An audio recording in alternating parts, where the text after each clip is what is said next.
And thank you so much to our witnesses for being here. Unfortunately, we are witnessing today yet another political stunt, plain and simple. Republicans are here drawing a clear line in the sand. They will stop at nothing to advance Donald Trump's agenda and the dangerous blueprint laid out in Project 2025, even if it means targeting the very groups that are working to protect our communities and support our law enforcement agencies. Let's be clear, my colleagues across the aisle have shown little to no interest in working with Democrats on real solutions for the American people. Instead of addressing pressing civil rights issues constituents actually care about, like wrongful deportations of U.S. citizens, ongoing efforts to undermine voting rights, or the serious flaws in our criminal justice system, this committee is spending its time holding a hearing with a title that sounds like it was ripped from a conspiracy blog. This hearing, how leftist nonprofit networks exploit federal tax dollars to advance a radical agenda. Really?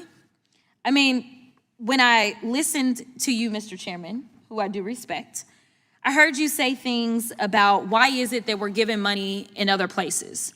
And I want to make sure that I answer that question, because to put America first looks like we are going to keep American citizens safe. There is a such thing as soft power, and that is exactly what we were trying to do when we engaged in things such as USAID. When you start to talk about whether or not Sesame Street or anything else that's on NPR or PBS ends up in other places, this is so that there is not this warped thought process about the Western world or about the United States. We're talking about making sure that we don't end up allowing people to be radicalized against us because they have a terrible vision of us, because they may be in a government that actually puts out bad, terrible propaganda about us. So for pennies on the dollar, we are able to educate those around the world on who we really are in America and keep Americans safe. Soft power is real power, and it minimizes how much money we have to spend, say, on dropping bombs in countries at a random time without, say, congressional authority. But I digress. This kind of rhetoric, whether directed at nonprofits, their leaders, or elected officials, is not only reckless, it is beneath the dignity of this institution. And sadly, this isn't the first time this has happened. Over the past 6 months, we've seen hearing after hearing do nothing but attack nonprofits, as well as those who are just generally on a mission to serve, protect, and uplift vulnerable communities. In just my own committees, this has got to be the second or third time I've had to sit through the same tired narrative. If my Republican colleagues are truly concerned about taxpayer dollars being misused for political agendas, I'd encourage them to take a long, hard look in the mirror. But since we're here again, spending more of the American people's money and time on political theater, let's at least stick to the facts. Fact. Under the Trump administration, the Department of Justice stripped hundreds of millions of dollars from the Office of Justice programs, money that funded essential community safety initiatives like victim services, gang prevention, and reentry support. Fact. Trump and Republicans slashed grants to organizations like the National Organization for Victim Assistance, which trains advocates who staff domestic violence shelters, hotlines, and rape crisis centers. Fact.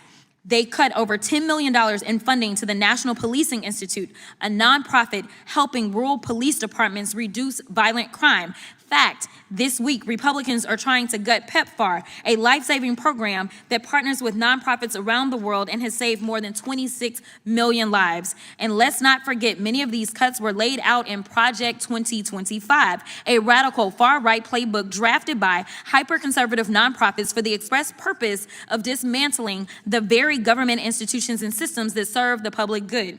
Ironically, we even have one of the authors of Project 2025 here with us today. So let's not pretend this is about nonprofit accountability, because if it were, this committee would also be investigating the Conservative Partnership Institute, which has pushed anti-immigrant, anti-LGBTQ+, and anti-vaccine propaganda and hosted efforts to challenge the 2020 election. Mind you, as we have these organizations that are pushing anti-vaccine propaganda, we know that measles has reached a 30-year high when measles had actually been over and done with. But now that we don't believe in vaccines, now children are our targets, unfortunately, and yes, they are dying.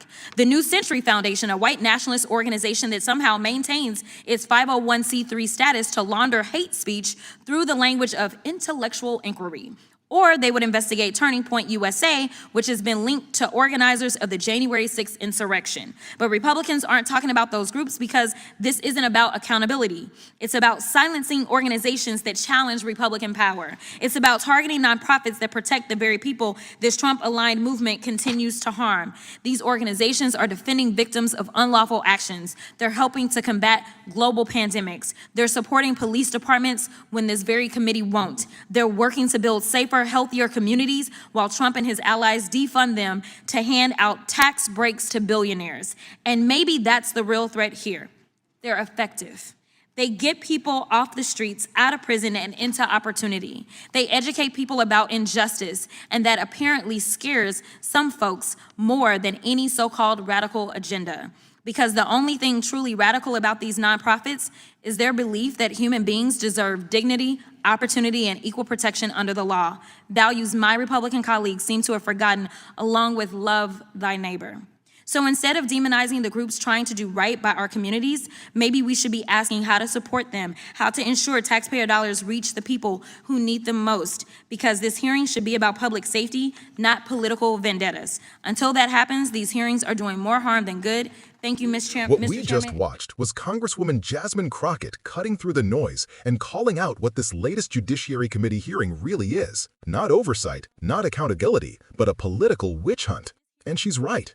Instead of working with Democrats on urgent issues that affect everyday Americans, like wrongful deportations, protecting voting rights, fixing our broken criminal justice system, or keeping communities safe, Republicans have chosen to spend their time staging hearings with titles that sound more like conspiracy blog posts than serious policymaking. Crockett laid bare the strategy: use committee time and taxpayer dollars to attack nonprofits, many of which provide life-saving services, while ignoring the very real abuses of power and waste of taxpayer money that happened under the Trump administration. She reminded us that the GOP isn't interested in accountability. If they were, they'd be investigating extremist groups and far-right nonprofits that push anti-immigrant, anti-LGBTQ+, anti-vaccine propaganda, or even those that were tied to the January 6th insurrection. But they won't touch those groups. Instead, they demonize organizations that help vulnerable people, support victims, and even assist law enforcement. Her point about soft power was critical. Programs like USAID, PBS, and NPR Abroad aren't about wasting money. They're about keeping Americans safe by combating propaganda and preventing radicalization. For pennies on the dollar, they build goodwill, spread democratic values, and reduce the need for costly military interventions. That's real strategy. That's what it looks like to keep America secure without endless wars. Yet Republicans mock these investments because they don't fit their narrow narrative. And here's the irony. While Republicans rail against nonprofits, it was Trump and his allies who gutted funding for critical organizations. Under his administration, millions were stripped from victim services, gang prevention programs, rape crisis centers, and rural police departments. Just this week, Republicans are trying to dismantle PEPFAR, a program that has literally saved more than 26 million lives around the world. Why? Because the same far-right extremists who authored Project 2025, the blueprint for dismantling government institutions, are dictating their agenda. Crockett was brave enough to say the quiet part out loud. These hearings aren't about protecting taxpayers. They're about consolidating power and silencing groups that challenge Republican dominance. And let's not gloss over her warning about the real-world consequences of this obsession with tearing down public-serving nonprofits. We're already seeing it. Measles, a disease once eradicated in the U.S., is at a 30-year high because anti-vaccine propaganda has taken hold. When Republicans protect groups that spread disinformation but target organizations trying to keep people healthy and safe, they're not defending freedom, they're putting lives at risk. Crockett's larger message is simple but urgent. Nonprofits under attack aren't radical. What's radical is denying human dignity, cutting funding for victims of violence, and turning a blind eye to hate groups while calling legitimate service organizations dangerous. What's radical is pretending to defend oversight while actually running political vendettas. The real work of governance should be about protecting communities, ensuring justice, and lifting people up, not political stunts that waste our time and money. For viewers, here's the takeaway. Don't be fooled by the spectacle. When you see Republicans launching these so-called oversight hearings, ask yourself, who benefits from this distraction? Who loses when nonprofits are defunded and demonized?